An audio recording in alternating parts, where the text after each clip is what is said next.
Verset 8 à 14. Jean chapitre 14, verset 8 à verset 14.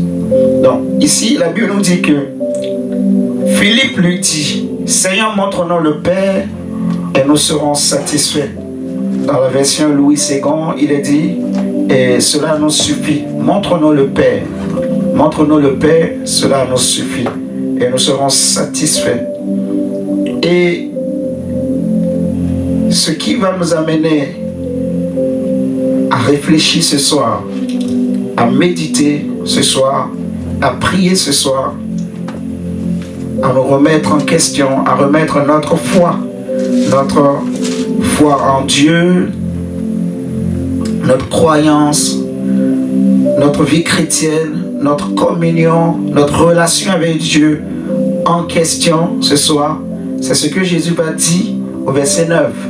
Déjà la question de Philippe au verset 8, c'est une question qu'on peut se poser nous-mêmes. Philippe a dit, Seigneur, montre-nous le Père. Cela nous suffit.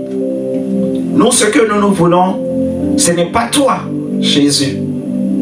Est-ce que vous êtes là avec moi? Suivez très bien, suivons très bien. Je t'invite à prendre ta Bible, à prendre un stylo et à noter. Et suivons très bien, nous allons comprendre.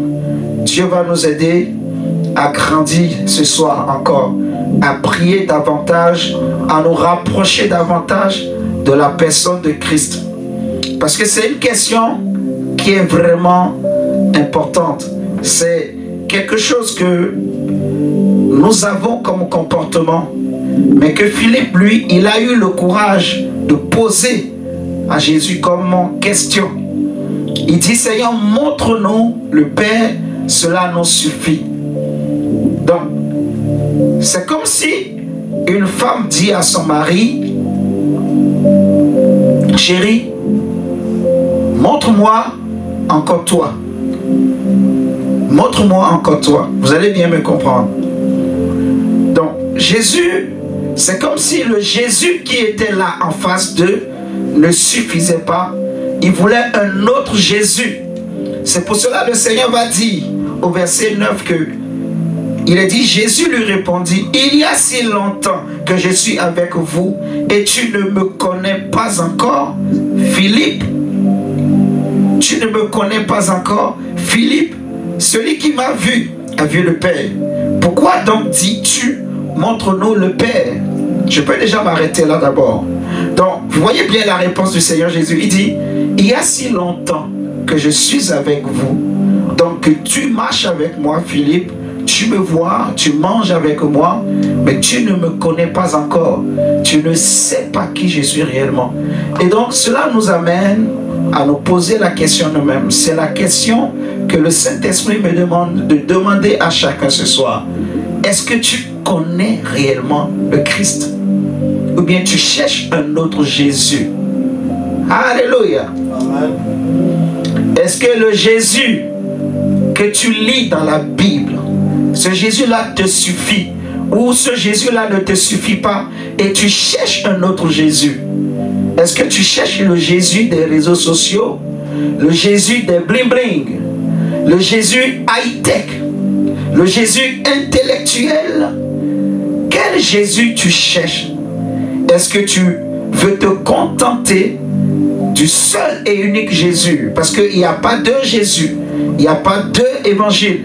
Il n'y a pas deux foi. Il n'y a qu'une seule foi. Un seul baptême. Un seul salut. Un seul Dieu. Un seul Saint-Esprit. Alléluia. Il n'y a qu'un seul évangile qui donne le salut. Il n'y a qu'un seul évangile par lequel Dieu accorde la justice aux hommes. Dieu justifie les hommes. Amen. Il n'y a pas deux Jésus qui était mort à la croix, comme Paul le dit aux Corinthiens. Je ne suis pas mort pour vous, ni moi, ni Apollos, mais c'est Christ qui est mort à la croix et ressuscité le troisième jour. Amen. Il n'y a pas un autre Messie en dehors de celui-là qui ait fait ce que Jésus a fait.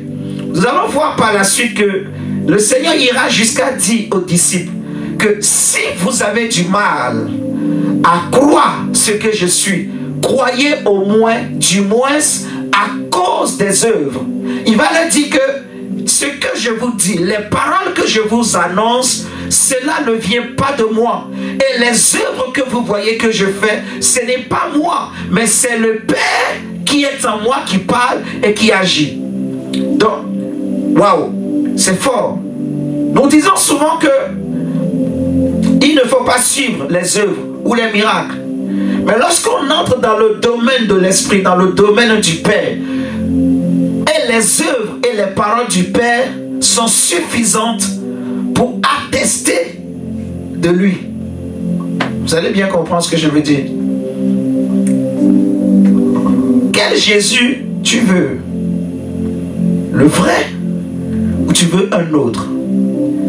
Parce qu'il y a le Jésus de la mer, il y a le Jésus des eaux. Vous savez ça, non? Il y a plusieurs Jésus dans ce monde. Il y a même des gens qui donnent le nom de Jésus à leur enfant. Mais tous ces Jésus-là ne sont pas morts à la croix et ressuscités le troisième jour. Il n'y en a qu'un seul qui était mort et qui est ressuscité le troisième jour. Et c'est lui le véritable. Donc, vous voyez, Jésus en face de quelqu'un qui lui dit, montre-moi encore toi-même. Cela me suffit. Donc, le moi qui suis là, ça ne te suffit pas. Et je veux te dire ce soir, tu n'as pas besoin d'un autre Jésus, d'un autre évangile. Tu n'as pas besoin d'une autre parole. Cette Bible suffit. Pour te sauver, pour sauver ta famille, pour changer ta vie. Tu n'as pas besoin d'un autre prophète, non. Avant Jésus et après Jésus, tout ce qui vient, ça ne sert à rien.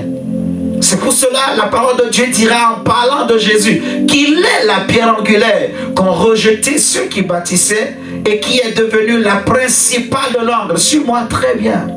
Tu n'as pas besoin d'un autre pasteur. Tu n'as pas besoin d'un autre prophète. Tu n'as pas besoin d'un autre apôtre ou d'un autre docteur ou d'un autre enseignant. Non. Le seul et le véritable qui connaît la volonté parfaite de Dieu, c'est Jésus. Le seul que Dieu a oint, que Dieu a mandaté, que Dieu a choisi, que Dieu a envoyé, que Dieu a sanctifié, c'est Jésus. C'est la parole faite chair. Amen. Le seul qui donne le salut, c'est Jésus. Les hommes peuvent venir te dire, non, il y a un prophète qui est né quelque part. Non, il n'y a pas un autre prophète. Il n'y en a qu'un seul qui est le véritable. C'est Jésus. Est-ce que quelqu'un me comprend? Amen. Jésus dit, pourquoi donc dis-tu, montre-nous le Père. Il dit que il y a si longtemps que je suis avec vous et tu ne me connais pas encore. Philippe, pas encore. Est-ce que tu connais déjà Jésus? Ou bien tu as entendu parler de lui, tu as cru, mais est-ce que tu le connais? Alléluia. Parce que deux personnes ne peuvent pas marcher ensemble s'ils ne sont pas accordés. Et tu ne peux pas suivre Jésus si tu ne le connais pas. Est-ce que tu peux imaginer une femme qui vit avec un homme, mais elle ne connaît pas cet homme? C'est grave. Alléluia. Elle risque d'être trompée, d'être déçue.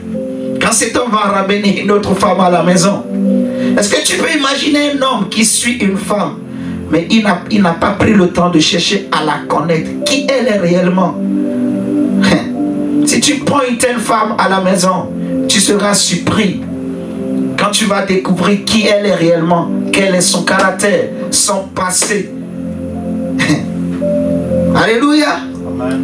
Donc, c'est impossible. Laissons-nous. En fait, si on est sincère, c'est vraiment ça le truc. Si on entre en nous-mêmes, tu vas te dire la vérité à toi-même et tu reconnaîtras. Je suis sincère. Si on prend 10 milliards de chrétiens, même 1% ne connaissent pas réellement Christ.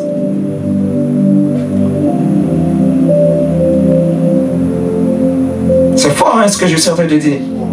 Si on prend tous les chrétiens du monde, je répète, si on prend tous les chrétiens du monde, si les chrétiens sont réellement sincères avec eux-mêmes, avec leur conscience, frère, si on aime la vérité et on marche dans la vérité, on vit dans la vérité, tu te diras toi-même, je ne connais pas encore réellement Christ. C'est ce que Jésus dit. Philippe, ça fait si longtemps, mais tu ne me connais pas encore. Donc, il y a un temps où Dieu nous laisse pour le connaître. Il y a un temps que Dieu nous donne pour le connaître. Alléluia. Il y a un temps où Dieu permet qu'on soit proche de lui pour apprendre des choses, pour découvrir des choses, pour connaître sa personne, son caractère, son cœur, son amour. Alléluia. Pour connaître ses goûts, ses désirs. Il y a un temps que Dieu donne à l'homme pour le connaître. Est-ce que je connais la personne du Père? Parce que Jésus dit que celui qui m'a vu a vu le Père. Et il dit, je suis dans le Père et le Père est en moi. Alléluia. Frère, lisons la suite. Regardons. Ne crois-tu pas, je suis au verset 10, que je vis dans le Père et que le Père vit en moi? Les paroles que je vous dis à tous ne viennent pas de moi. C'est le Père qui demeure en moi, qui accomplit ses propres œuvres. Alléluia. Croyez-moi quand je dis, je vis dans le Père et le Père vit en moi. Ou du moins, croyez à cause de ses œuvres. Oui, je vous le déclare, c'est la vérité. Ça, c'est encore un autre volet. Il dit, celui qui croit en moi fera aussi les œuvres que je fais. Il en fera même de plus grandes, parce que je vais auprès du Père. Et je ferai tout ce que vous demanderez en mon nom, afin que le Père manifeste, le Fils manifeste la gloire du Père. Si vous me demandez quelque chose en mon nom, je le ferai. Je vais vous donner même un verset en bonus. Prenons le verset 19 à 21 et on va lire de 22 à 24 en bonus pour mieux comprendre. Il dit, dans peu de temps, le monde ne me verra plus, mais vous me verrez parce que je vis et vous vivrez aussi. Il dit, ce jour-là, vous comprendrez que je vis uni à mon Père et que vous êtes unis à moi et moi à vous. Est-ce que nous sommes là? Et il dit au verset 21, celui qui retient mes commandements et leur obéit, voilà celui qui m'aime. Mon Père aimera celui qui m'aime, je l'aimerai aussi et je me montrerai à lui. Donc, ce qui nous aide pour connaître le Seigneur, c'est premièrement l'amour qu'on a pour lui, l'amour que tu as pour ses commandements. Tu peux faire 25 ans dans la foi chrétienne.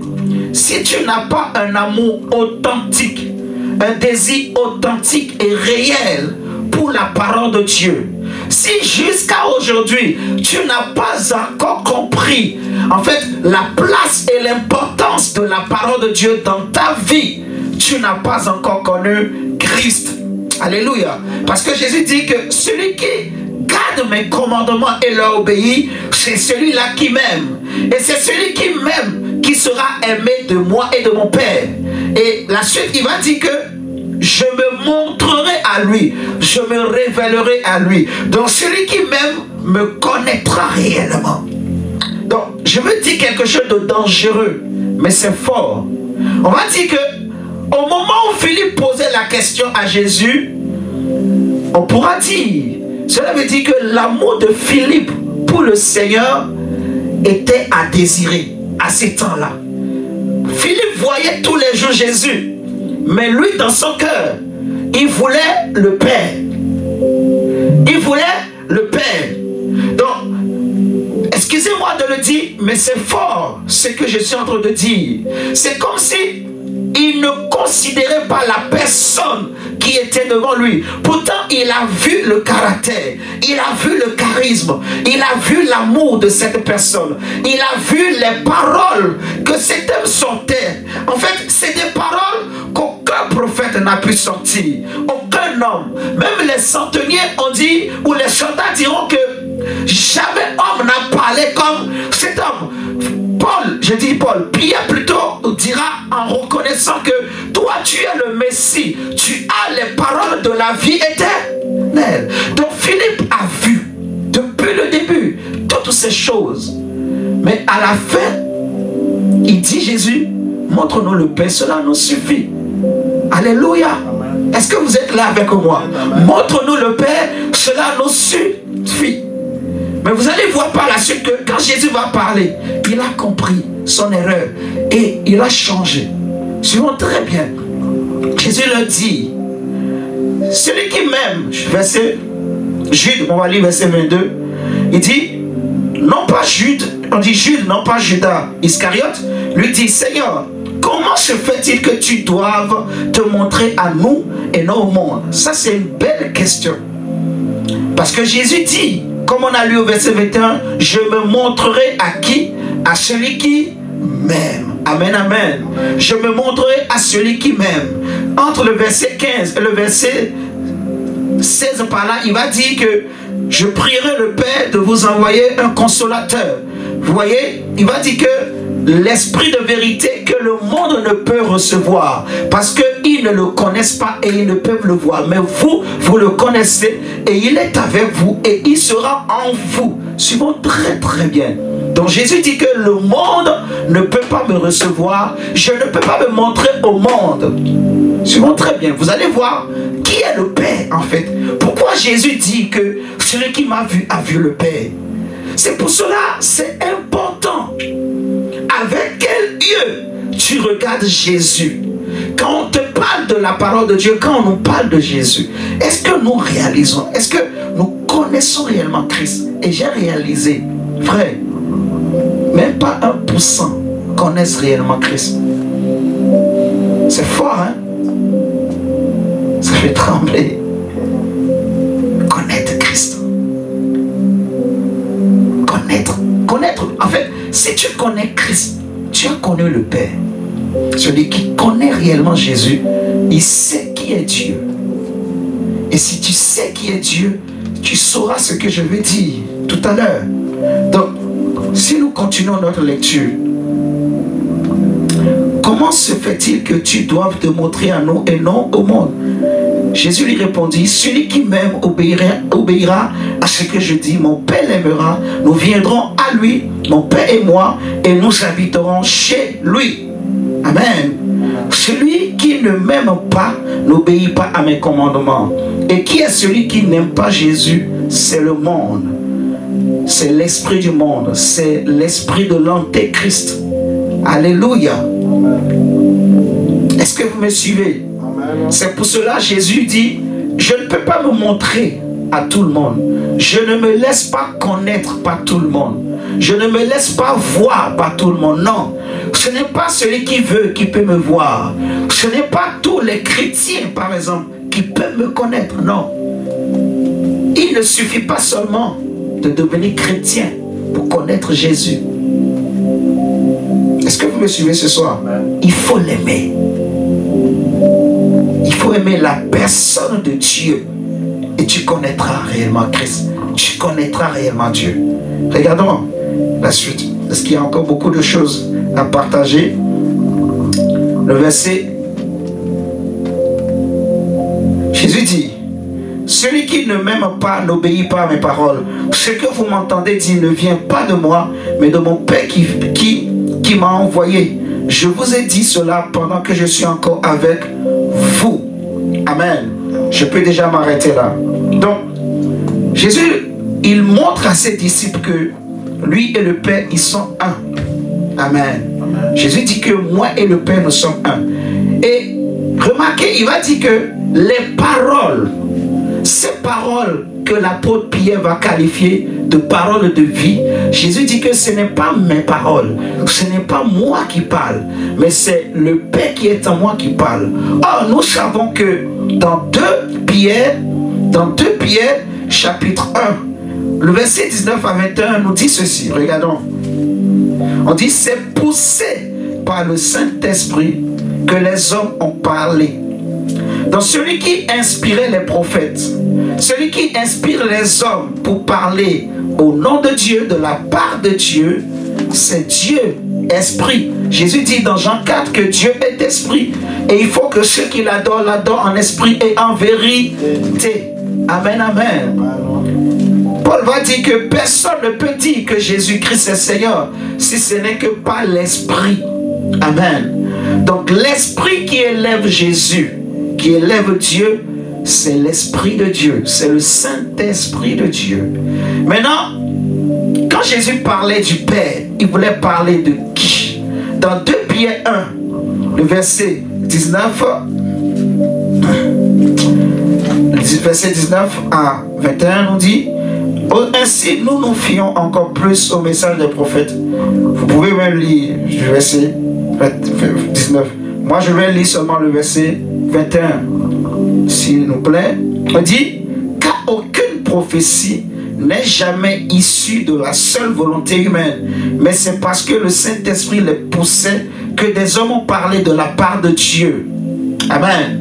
Donc, du verset 19 jusqu'à 20, l'apôtre Pierre nous parle de la prophétie, à laquelle il faut bien faire attention, il ne faut pas négliger, il ne faut pas mépriser. La prophétie qui n'est rien d'autre que la parole de Dieu. Amen, amen. Amen. Il dit, vous faites bien de prêter attention à cette parole. On peut négliger tout, mais un homme sage et intelligent, une femme sage et intelligente ne négligera jamais la parole de Dieu. Elle est la vie. Elle est la source de toutes choses. Elle est créatrice, la parole de Dieu. Elle est source de salut, de paix et de joie et de bénédiction. Amen. Elle fortifie l'âme qui est abattue, la parole de Dieu. Elle relève le faible. Elle brise les verrous, les portes qui étaient fermées. Elle ouvre les accès, la parole de Dieu. Jésus dira que nul ne peut aller au Père sans passer par moi. Donc la parole nous donne même les accès pour rencontrer Dieu, pour aller vers Dieu, pour connaître la volonté de Dieu. Alléluia. Amen. Donc ici on nous dit que c'est poussé par l'Esprit de Dieu que les hommes ont parlé. Donc celui qui parlait en Jésus, c'est l'Esprit qui pousse les hommes à parler, qui n'est rien d'autre que qui? Le Saint-Esprit. Amen. Amen. Jésus dit, Jean 4, comme j'ai dit tout à l'heure, que Dieu était esprit. Donc quand Jésus parlait du Père, il parlait du Saint-Esprit. Il parlait de l'Esprit. Alléluia. Amen. Donc on va tourner la question autrement. Est-ce que tu connais le Saint-Esprit? Ce serait faux de dire oui. Si tu ne connais pas le Saint-Esprit, tu ne peux pas connaître Jésus. Si tu connais réellement Jésus, tu connaîtras aussi le Saint-Esprit. Alléluia. Amen. Donc, finalement, ce que Jésus nous montre, même Jésus même a eu besoin du Saint-Esprit pour commencer son ministère. Même sa naissance, ce n'est pas le Saint-Esprit, c'est le Père. C'est le Père. L'ange a dit à la Vierge que la puissance du Très-Haut te couvrira et le Saint-Esprit viendra sur toi. Le Saint-Esprit entrera en toi. Amen, amen. C'est le Saint-Esprit qui va te couvrir, qui va faire naître l'enfant dans ton ventre. Alléluia. Amen. Donc le Père de Jésus, c'est qui? C'est l'Esprit. Jésus est un fruit de l'Esprit. Jésus est une création de l'Esprit. Alléluia. Amen. Toi et moi, peut-être nous venons d'un homme et d'une femme, mais Jésus, c'est pas ça. Jésus est un fruit de l'Esprit. Jésus est une création de l'Esprit de Dieu. Alléluia. Amen. Jésus est une matérialisation. Je ne sais pas comment je vais le dire. Mais Jésus, c'est l'Esprit. C'est l'Esprit qui a soufflé. C'est l'Esprit qui a façonné quelque chose. C'est l'Esprit qui s'est positionné dans le ventre d'une femme du nom de Marie. C'est tout. Et c'est pour cela qu'il est dit dans Jean 1, 14 que la parole a été faite chair. Amen, amen. Donc, est-ce que tu connais le Saint-Esprit? Est-ce que tu connais ce que le Saint-Esprit aime, ce qu'il n'aime pas? Est-ce que tu connais ses goûts? Je donne un exemple. Est-ce que tu es capable de savoir par exemple, que le Saint-Esprit est venu à tes côtés. Vous savez, quand tu connais quelqu'un, quand tu rentres dans une pièce et celui que tu connais est là, tu sens, tu le sais. Celui que tu connais peut venir s'asseoir à tes côtés et tu reconnais sa présence. Est-ce que tu es capable de savoir que le Saint-Esprit est venu s'asseoir à mes côtés? Je donne un exemple. Imagine que tu es assise chez toi, dans ton divan, dans ton salon ou sur une chaise. Est-ce que tu es capable de sentir le Saint-Esprit en train de marcher ici? Il s'approche de moi. Il est venu s'asseoir à mes côtés. Est-ce que tu peux savoir quand il est triste, quand il est content? Je ne sais pas si vous comprenez. C'est ça, connaître en fait quelqu'un. Est-ce que tu connais ce qu'il aime? Tu connais sa personne. C'est ça en fait. Tu ne peux pas connaître Jésus si tu ne connais pas l'Esprit de Dieu. Amen. Amen. Jésus dit par exemple à Pierre, dans Matthieu 16, il dit que, d'abord il pose la question à tous les disciples. Qu'est-ce que les gens disent que je suis? Matthieu 16, versets 13 à 17. Qu'est-ce que les gens disent que je suis? Qui dit-on que je suis? La Bible dit dans Hébreux 1 que Dieu, après avoir parlé dans les temps passés par les prophètes, Dieu nous parle par les prophètes. Et c'est toujours le Père qui possède les prophètes. Parce que le Père, c'est l'Esprit. Alléluia. C'est l'Esprit de Dieu. Mais aujourd'hui, dans ces temps de la fin, la Bible dit que Dieu ne parle pas le Fils. J'entends des gens qui m'ont dit qu'il y a quelqu'un qui a dit que Dieu a eu plusieurs fils avant Jésus. Ça, c'est des hérésies. Il faut vraiment déraciner ça tout de suite de ta tête. Il ne faut même pas laisser que cela prenne place, prenne racine et que tu commences par réfléchir. Ça commence. Non, il faut déraciner ça tout de suite de ta tête. Est-ce que vous me comprenez? La parole de Dieu ne peut se contredire. Jésus est présenté comme le Fils unique sorti du sein de Dieu. Amen. Il ne faut pas jouer avec la notion de fils. Non. Ce n'est pas parce que dans Job, on a dit lorsque les fils de Dieu se sont réunis, que donc ça veut dire que Dieu avait plusieurs fils. C'est des histoires. Il ne faut pas mélanger les choses. C'est ce que l'apôtre Pierre va dire, qu'il y a des gens qui, comme ils manquent de sagesse et d'intelligence divine, ils interprètent mal les saintes écritures pour amener plusieurs à la perdition. Je prie que tu ne tombes pas dans ces genres de pièges, que ce ne soit pas ton cas ni ton partage. Amen. Que vraiment le Seigneur t'épargne et t'arrache de ces filets et de ces pièges. Amen. Parce qu'il y a plusieurs qui sont sur internet qui ne sont pas de Dieu, qui ne sont pas inspirés de Dieu. Alléluia. Il y a plusieurs églises qui ne sont pas de Dieu, mais qui ne sont même pas inspirées, qui ne sont pas établies par le Seigneur, qui ne sont pas conduits par le Saint-Esprit. Est-ce que tu connais ce que Dieu aime? Frère, c'est ça en fait le problème. C'est ce qui fait qu'aujourd'hui beaucoup de chrétiens se font avoir. Je vous dis, sur tous les chrétiens de la terre, à peine 1% connaissent réellement Dieu, connaissent réellement donc Dieu, je dis Dieu encore, connaissent réellement donc Christ et le Saint-Esprit. Parce que les deux sont un. Le Christ et le Saint-Esprit, c'est la même personne. C'est Dieu, c'est le Père. Amen. Amen. Tu ne peux pas dire que je connais Christ alors que tu ne connais rien du Saint-Esprit. Est-ce que tu es capable de savoir que le Saint-Esprit me parle? Est-ce que tu es capable d'entendre le Saint-Esprit? Parce que quand tu connais quelqu'un, tu peux lui parler. Tu le vois. Est-ce que tu es capable de voir le Saint-Esprit? De voir qu'il est en train de marcher là. De voir qu'il est là. De voir qu'il est venu s'asseoir à tes côtés.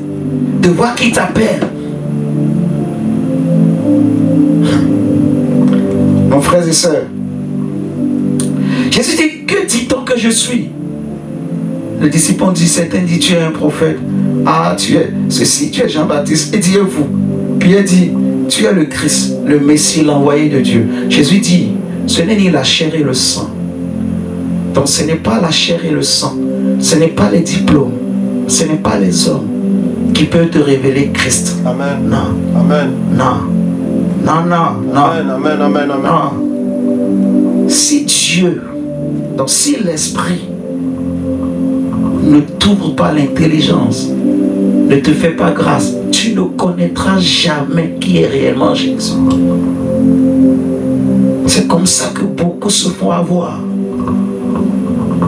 Parce que Jésus dit que dans les derniers temps, il y aura beaucoup de faux Christ. Plusieurs viendront en mon nom et diront que je suis le Christ, je suis le Messie, je suis ceci, et je suis envoyé de Dieu, ainsi de suite. Et dit beaucoup les suivront. Et la voix de la vérité sera calomniée. Et beaucoup tomberont dans le piège parce qu'ils n'ont pas pris le temps, ils n'ont pas saisi le temps que Dieu leur a donné pour le connaître. Dieu nous donne le temps de le connaître. Mais est-ce que tu saisis? Est-ce que tu veux grandir? Est-ce que tu veux rester bébé, enfant? Est-ce que tu veux connaître réellement Jésus? Tu as besoin de connaître le Saint-Esprit. Moi-même, j'ai tellement besoin de le connaître. J'ai même besoin de le connaître plus que toi. Ah, j'ai trop besoin de le connaître encore plus et encore plus.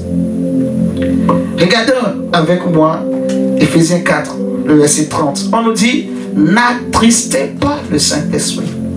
N'attristez pas le Père. N'attristez pas le Saint-Esprit par lequel vous avez été scellés.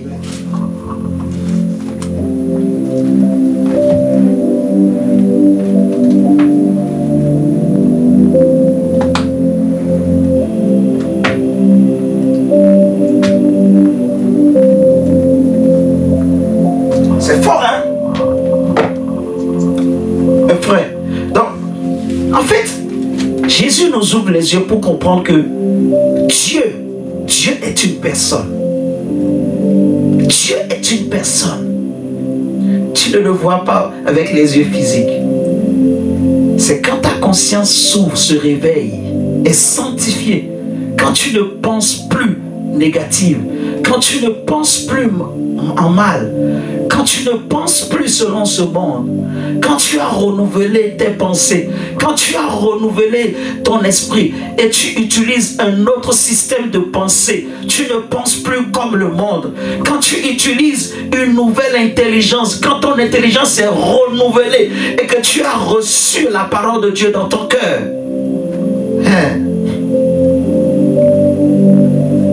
c'est là que tu comprendras réellement qui est Dieu, qui est le Saint-Esprit. Tu discerneras, tu entendras, tu verras. Tu vas commencer par voir dans ton esprit. Tu n'as plus besoin de voir physiquement. Vous savez, il y a des gens qui vivent, qui ont les yeux physiques, mais qui ne leur servent plus rien, à rien. Ils ont les yeux physiques ouverts, mais cela ne leur sert plus à rien. Je parle de ceux-là qui ont exercé leur cœur et leur esprit à chercher Dieu. Et Dieu a tellement ouvert les yeux de leur esprit en sorte que quand ils sont debout, les yeux physiques ne servent plus à rien. Parce qu'ils voient tout, non plus selon le monde, non plus selon la sagesse des hommes, mais toujours la sagesse divine, les yeux de l'esprit, les yeux de Dieu. Alléluia. Ah, j'aime trop cette parole. J'aime beaucoup. On dit, n'attristez pas. Cela veut dire que le Saint-Esprit peut être attristé. Donc imagine quelqu'un que tu connais. Dieu est une personne. Donc est-ce que tu imagines, est-ce qu'on peut imaginer que Jésus peut être triste? Tu peux attrister Jésus. Je peux attrister Jésus. Je peux attrister le Saint-Esprit. Tu peux attrister le Saint-Esprit. Tu peux blesser son amour. Tu peux blesser son cœur. Alléluia. Est-ce que vous êtes en train de me comprendre? Amen. La connaissance du Christ Jésus. Prenons Éphésiens 4, verset 30. La Bible dit, attristez pas le Saint-Esprit que Dieu vous a accordé. Il est la garantie que le jour viendra où Dieu vous délivrera complètement du mal. Donc, on peut attrister l'Esprit de Dieu. On peut le décevoir. C'est pour cela que Paul va ajouter encore dans 1 Thessaloniciens 5, n'étayez pas l'esprit. Parce que quand il est attristé, à un moment donné, quand quelqu'un est triste, est déçu par toi, cette personne finira par partir. Vous êtes d'accord? Dieu est une personne. Le Saint-Esprit est une personne. Donc, pour attirer cette personne, parce que quand tu veux attirer une personne vers toi, tu mets la personne à l'aise. Tu fais les choses qu'elle aime. Tu dois tout faire pour savoir ce qu'elle aime. C'est comme une femme. Pour plaire à son mari, elle cherche à savoir ce que le mari aime. Et c'est ce qu'elle prépare pour son mari, pour réjouir son cœur. C'est pareil l'homme. Pour réjouir le cœur de sa femme, il cherche aussi à savoir ce que la femme aime. Amen. En tout cas, deux personnes ne peuvent pas vivre ensemble s'il n'y a pas cette communion, cette entente, s'il n'y a pas cette synchronisation, s'il n'y a pas ce contrat, en fait, où chacun accepte de faire ce que l'autre aime pour mettre l'autre à l'aise. Vous voyez, si tous les jours, l'autre se sent méprisé, piétiné, rejeté, à un moment donné, elle ou il en aura marre et partira. Donc, je peux chasser Dieu comme tu peux chasser la présence de Dieu de ta vie. Ce que Dieu veut, c'est être continuellement avec toi. Dieu aime être avec ses enfants. Amen. Amen. Jésus veut que là où il est, que tu sois. Il veut que là où tu es, il veut aussi être là avec toi. Mais il faut savoir les choses qu'il aime et qu'il n'aime pas. Donc peu importe là où tu es, dis-toi qu'il y a quelqu'un qui te voit, qui te suit, qui est là, qui veut être avec toi. Ne pense pas que tu es seul, que personne ne te voit. Non. Même dans les petites choses, nous savons que Dieu est saint. Il n'aime pas le péché. Donc l'une des choses que le Seigneur aime, c'est la sainteté. Amen. Dieu aime la sainteté. Dieu aime aussi la foi, la foi, la foi, la foi. Dieu aime les hommes qui ont la foi, les femmes qui ont la foi, qui ont un langage de foi, un caractère de foi, un comportement de foi, des pensées de foi, qui confessent la. Amen. Amen. Le Saint-Esprit aime. Il aime la foi. Il aime que les enfants de Dieu aient la foi. Or, la foi vient de ce que tu entends. C'est la parole qui va fortifier ta foi, augmenter ta foi. La foi, la sainteté. Il y a quelqu'un qui a dit, il aime aussi les sacrifices. Amen. Les sacrifices. Donc, si tu n'es pas capable de donner quelque chose, tu n'es pas prêt de recevoir. Il faut accepter de perdre pour recevoir ce qui est meilleur. Amen.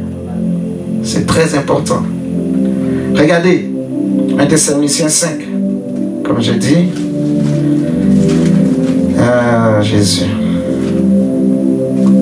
Verset 19 à 22, il est dit: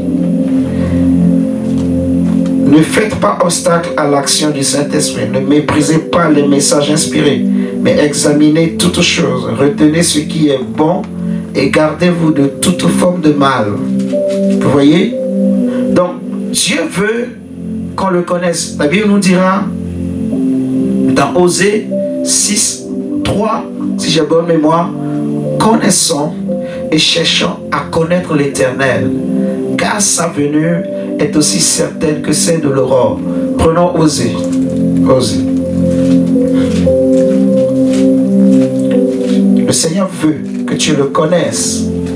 Tu n'as pas besoin d'un autre Jésus. Déjà, je t'informe qu'il n'existe pas un autre Jésus en dehors de ce qui est dans la Bible.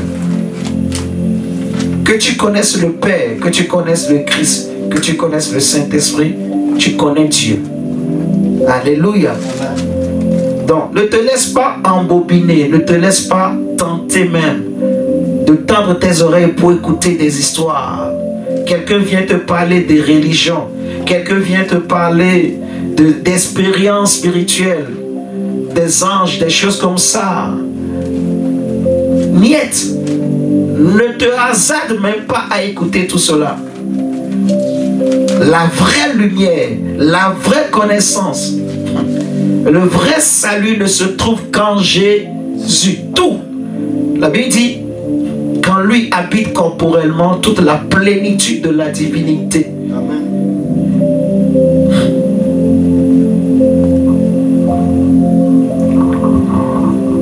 Tous les trésors de la science et de la connaissance se trouvent en Jésus. Jésus est plus grand que tous les savants qu'on peut réunir. Il est trop grand. Regardons. Osée 6. Verset 3. Mon Dieu, tu peux nous lire ta version, s'il te plaît. Lisons la parole de Dieu dans Osée 6. Verset 3, ouais. Verset 3. Prends le micro là-bas.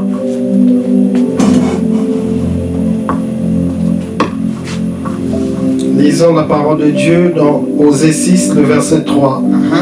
Connaissons-nous, connaissons, cherchons à connaître l'Éternel. Connaissons et, il n'y a pas un et? Non, il n'y a pas un, bon, il y a virgule. Oui. Ok, donc c'est la même chose. Connaissons, virgule, cherchons à connaître l'Éternel. Non, attends, on dit connaissons, virgule, oui. Ça veut dire qu'il y a une pause, en fait.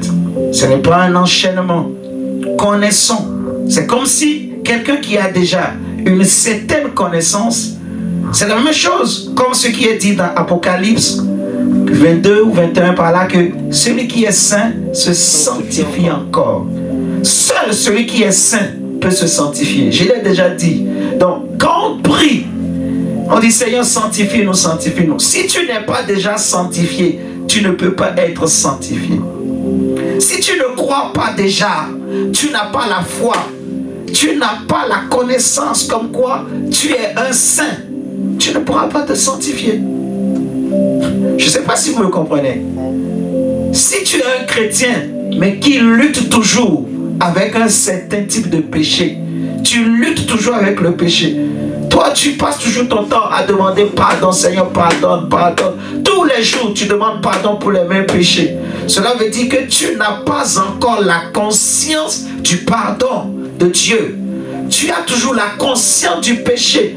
Cela veut dire que le sang de Jésus n'a pas encore purifié ta conscience des œuvres mortes. Tu ne pourras pas te sanctifier. Tu ne pourras pas marcher dans la sainteté. Parce que c'est ceux qui sont saints qui peuvent marcher encore plus dans la sainteté. Je ne sais pas si vous comprenez. Donc c'est ceux qui ont déjà une certaine connaissance du Seigneur Jésus, à qui on demande de les connaître, de le connaître davantage. Parce qu'il est dit dans le psaume 42 que une vague appelle une autre vague, une ondée appelle une autre ondée, une profondeur appelle une autre profondeur. Amen. C'est une connaissance de Dieu qui nous donne des accès pour avoir de nouvelles connaissances de Dieu. La Bible dit dans 2 Corinthiens 3 que nous tous qui contemplons le Seigneur comme dans un miroir, nous sommes transformés de gloire en gloire. Donc il y a d'abord une première gloire, mais ensuite plus nous le contemplons, plus nous recevons encore une autre gloire. Amen. C'est pour cela le prophète dit connaissons, virgule, ou dans d'autres versions on dit et cherchons. Vous voyez? Continuez la lecture, mon Dieu.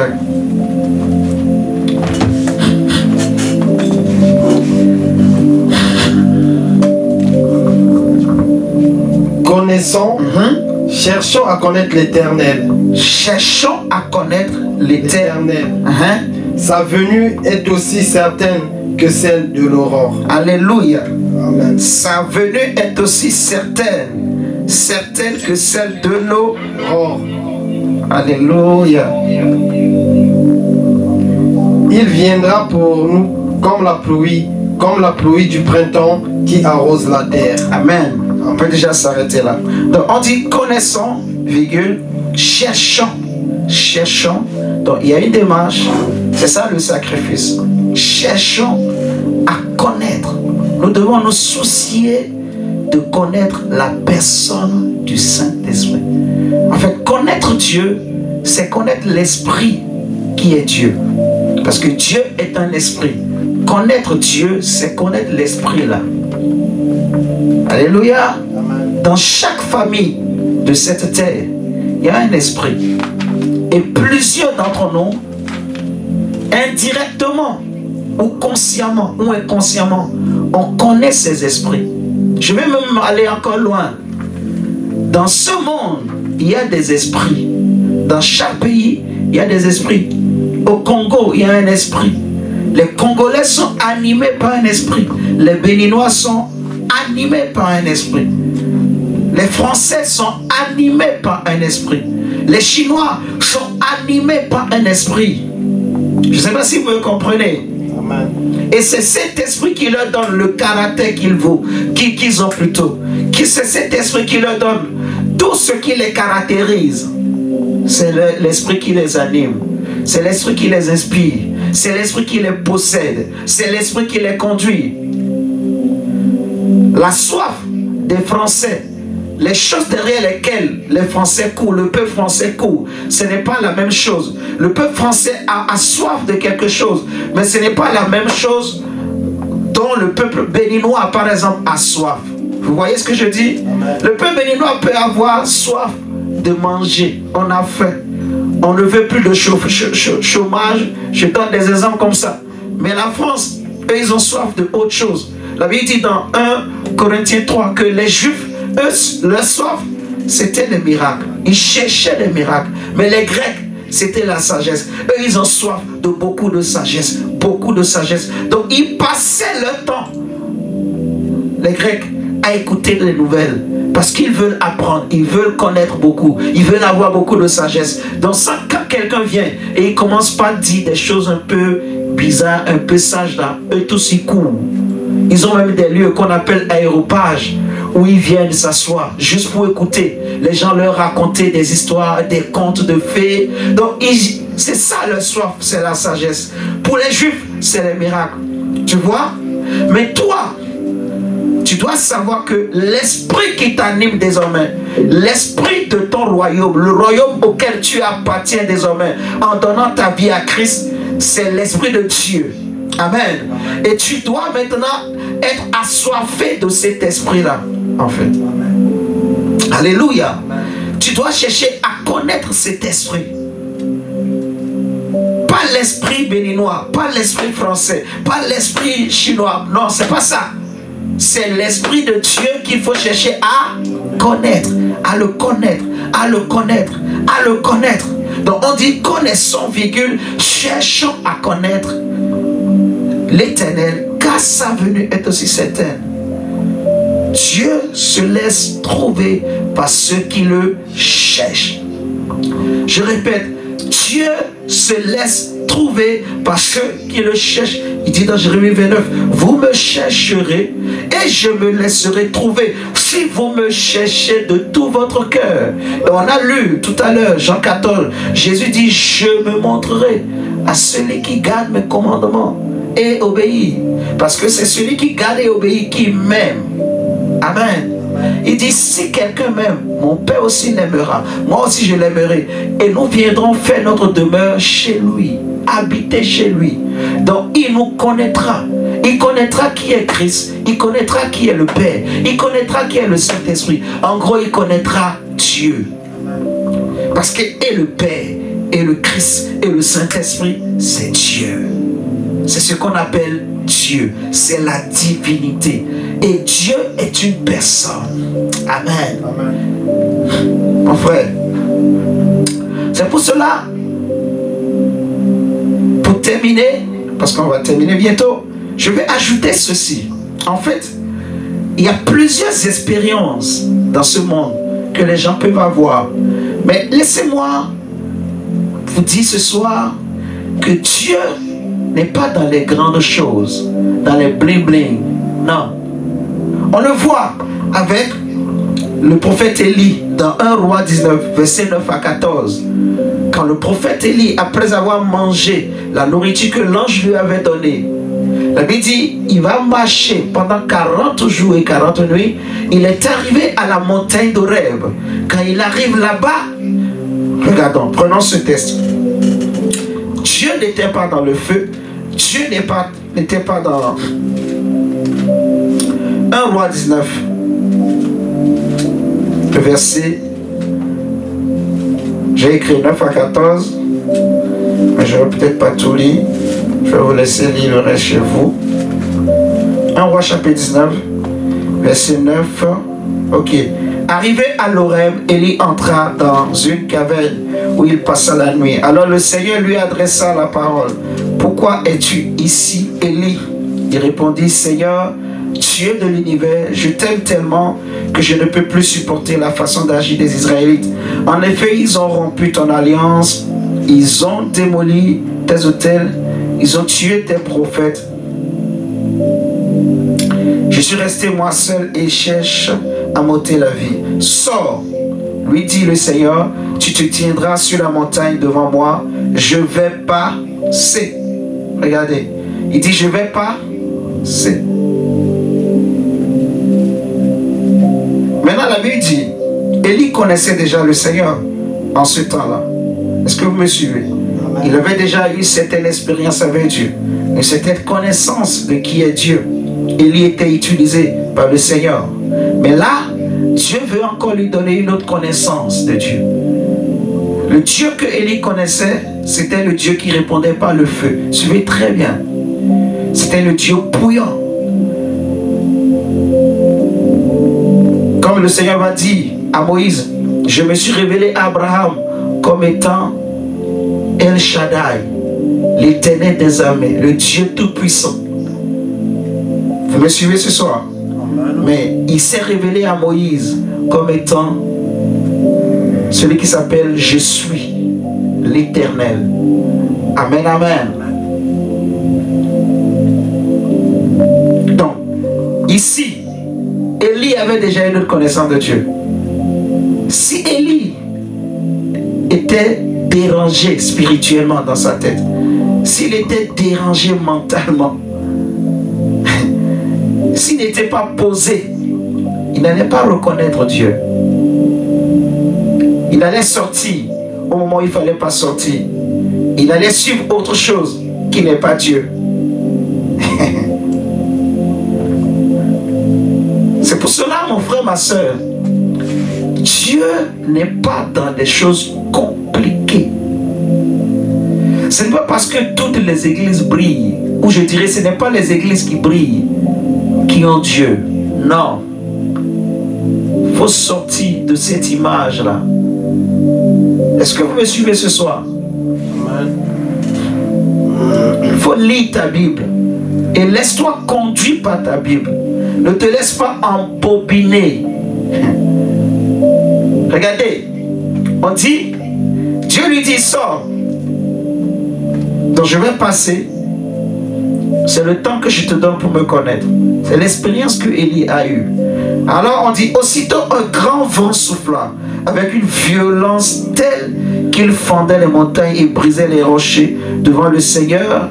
Mais le Seigneur n'était pas présent dans ce vent. Regardez, premier signe. Et ça, c'était exactement le Dieu que Élie connaissait. Qui est d'accord avec moi ce soir? C'est le Dieu que Élie connaissait. Le Dieu qui brise les montagnes. Le Dieu qui est tout puissant. Qui fait descendre le feu. Souvent quand on parle d'Élie, on parle d'Élie pourquoi? Celui qui fait descendre le feu. Celui qui a jugé les prophètes de Baal et d'Astarté. Ce n'est pas ça. Et c'est même pour ça qu'il est là. Parce que Jézabel a voulu le tuer. Après avoir tué tous ses prophètes, il a fui pour venir se cacher ici. Mais voilà que Voici que le Seigneur maintenant veut encore lui donner une autre connaissance de Dieu. Qu'il connaisse encore le Seigneur d'une autre manière. Dans la parole de Dieu, on appelle même Dieu, il est le Dieu des plaines et des montagnes. Il est le Dieu proche. Il est aussi comme un Dieu loin. Pourtant, il n'est pas loin de nous. Il est avec nous. Il est près de nous. Alléluia. Et j'aimerais que tu comprennes ce soir. Dieu est près de toi et près de ton cœur. Il est avec toi. Il veut juste souper avec toi. Il veut que tu le connaisses.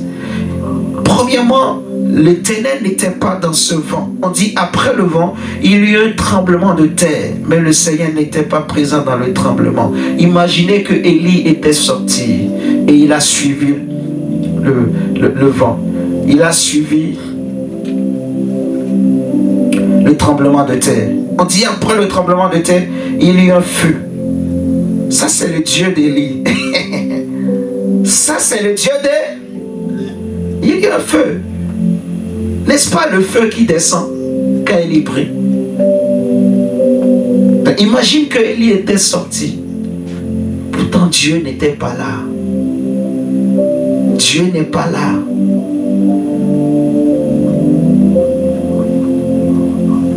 Si tu connais l'esprit, Élie n'était pas sorti parce qu'il connaissait le Saint-Esprit.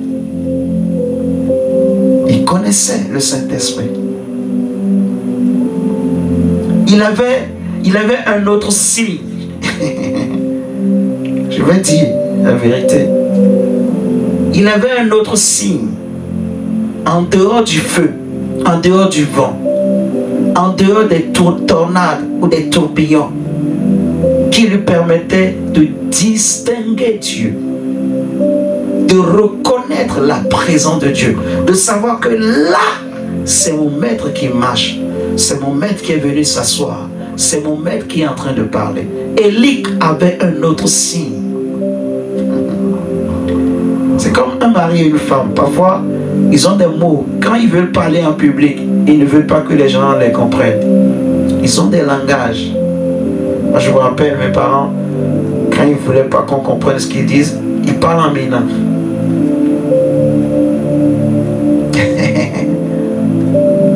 Donc, Élie connaissait quelque chose d'autre. Sinon, c'est sûr, il allait tomber. Il allait sortir. Mais s'il était sorti derrière le feu, c'est fini. Il ne serait même pas enlevé. Parce qu'il n'allait pas entendre ce que Dieu allait lui dire après. Tout ce que le Saint-Esprit lui a dit, tout ce que le Père lui a dit, il n'allait pas entendre après. Vous comprenez? Amen. Regardons la suite. On dit après le tremblement de terre, il y eut un feu. Mais le Seigneur n'était pas présent dans le feu. Après le feu, il y eut le bruit d'un léger souffle. On dit dès qu'Élie l'entendit, un léger souffle.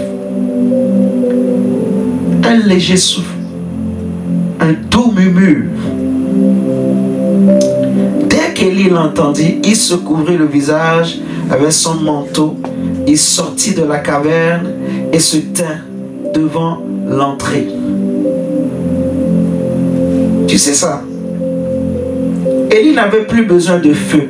Il n'avait plus besoin de bruit. Non. Il en a trop vu. Et il en avait marre. Il a fui. Il cherchait autre chose. Suivez-moi très bien. Le feu est arrivé. Mais son cœur n'était pas apaisé. Les tornades sont arrivées. Les montagnes se sont cassées, fendues en deux. Élie n'avait plus besoin de ça. En tout cas, l'esprit en lui n'était pas apaisé. Mais quand le doux murmure est arrivé, il a senti des frissons. La Bible dit que à cause de ce doux murmure, Élie a pris une couverture. Cela veut dire que il y a une attestation qui s'est produite en lui. Il y a quelque chose, un phénomène qui s'est produit dans son esprit et qui a rempli tout son corps. Des frissons. Est-ce que vous me suivez? Amen. Amen. Donc, c'est à toi de discerner. Peut-être Dieu pour te parler à toi, il sera dans le feu. Peut-être pour l'autre, ce sera le Dieu qui casse les montagnes, qui casse tout. C'est à toi de discerner. C'est à toi d'être sensible, de connaître le Saint-Esprit. Quand il agit comme le feu, tu le reconnaîtras. Quand il te dit, là, je veux juger, je veux venger, je veux juger tes ennemis, tu sauras. Vous comprenez ce que je dis? S'il vient pour sauver, tu sauras. Mais il faut le connaître, pour connaître toutes ses facettes. Au cours du temps, sinon, on allait aussi prendre Luc 10, 38 à 42, pour parler de Marie et Marthe. Marthe a invité Jésus, mais elle était occupée aux soins domestiques. Mais Jésus n'était pas dans les soins domestiques. Marthe était occupée à nettoyer la maison, à préparer à manger, à préparer la table, mettre beaucoup de plats sur la table. C'est pas mauvais, comme je l'ai déjà dit une fois. Mais Dieu n'était pas là. Ce n'était pas la volonté de Dieu. Et quand elle va dire à Jésus, Seigneur, regarde, ma soeur, ma petite soeur m'a laissé. Et je suis seule. Je suis fatigué. Demande-la de m'aider. Jésus lui a dit, tu t'agites et tu t'inquiètes pour beaucoup de choses. Vous voyez? Donc parfois, les inquiétudes que nous avons, Dieu n'est pas dedans. Vous voyez? La seule inquiétude qui est valable devant Dieu. Parce que Jésus dit quoi? Il dit, tu t'inquiètes et tu t'agites pour beaucoup de choses. Mais une seule chose, une seule inquiétude est nécessaire. Et Marie a choisi d'avoir cette inquiétude, ce souci, cette faim, cette soif. Qui est quoi? La soif et la faim de la parole de Dieu. L'inquiétude de la parole de Dieu, de la présence de Dieu. Donc toutes les autres, pour le Seigneur, ce n'est pas prioritaire. Ça ne veut pas dire qu'il faut négliger les autres. Vous me comprenez? Regardons. Je vais arrêter là, c'est bon. Parce que à cause du temps, on va voir une autre fois les autres. Ce soir, on va prier le Seigneur pour demander à Dieu de se révéler à nous. Jésus a dit à Pierre que ce n'est pas la chair et le sang qui t'ont révélé cela, mais c'est mon Père. Tu vas prier le Saint-Esprit pour dire, Seigneur, merci de m'avoir fait connaître Christ. Maintenant, je veux encore le connaître davantage. Merci de m'avoir donné le Saint-Esprit. Maintenant, je veux le connaître plus. Prie le Seigneur ainsi au nom de Jésus. Seigneur, nous te remercions pour cette parole et nous prions, Père, au nom de Jésus. Nous te redisons merci de nous avoir révélé Christ, de nous avoir donné Christ, de nous avoir donné le Saint-Esprit. Seigneur, et nous prions ce soir que tu nous fasses grâce de connaître davantage le Christ, de connaître l'Esprit, de connaître, Seigneur, le Saint-Esprit. Seigneur, nous voulons connaître comment le Saint-Esprit marche, comment il parle. Nous voulons, Seigneur, être capables de reconnaître quand il vient à nos côtés. Seigneur, nous te prions. Révèle-nous ton esprit. Révèle-nous, Seigneur Jésus, toi-même. Révèle-nous le Père. Seigneur, ouvre notre intelligence ce soir. Au nom de Jésus. Tu as dit, n'attristez pas le Saint-Esprit. Nous ne voulons pas tomber dans l'erreur, dans le piège de t'attrister. C'est pour cela, fais-nous connaître les choses que tu n'aimes pas. Apprends-nous à ne pas t'attrister, mais à réjouir ton cœur. Apprends-nous, Seigneur, à réjouir ton cœur, Saint-Esprit, tous les jours de notre vie. Merci, Seigneur, pour cette parole. Merci, Seigneur, pour ce soir. Nous remettons cette nuit entre tes mains. Nous remettons, Seigneur, tous les repas entre tes mains. Sanctifie cette soirée, sanctifie cette nuit, sanctifie ton peuple, Papa, au nom de Jésus. Nous t'avons ainsi prié. Amen. Amen. Amen. Nous allons nous arrêter là pour ce soir. Que le Seigneur vous bénisse.